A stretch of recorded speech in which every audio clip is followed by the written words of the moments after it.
Hello everyone, my name is Martijn and I work at Schunk Sci-Cap Technologies in Helmond, the Netherlands. Located in the Brainport region in Eindhoven, our site is part of Europe's leading high-tech ecosystems.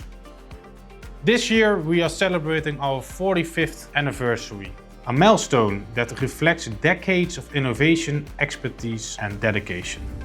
Therefore, we were delighted to welcome our CEO, Mr. Monalapoulos, for a week in Helmond. It was a great opportunity to showcase what makes our site so special.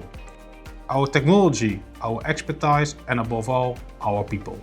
Here in Helmond we manufacture advanced components like susceptors and quartz chambers for the semiconductor industry, helping enable the production of the chips used in everyday technology. Throughout the week, our CEO got to experience everyday life at our site. Touring our facilities, meeting colleagues, learning more about production processes and joining us for our barbecue with music and good food to relax after a very busy week.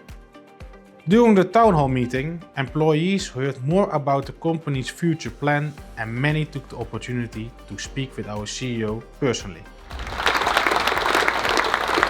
For us, this week was more than just opening our doors. It was about showing what we do every day and the role our semiconductor business plays in the Schunk Group's future. And as we say in Helmond, houdoe!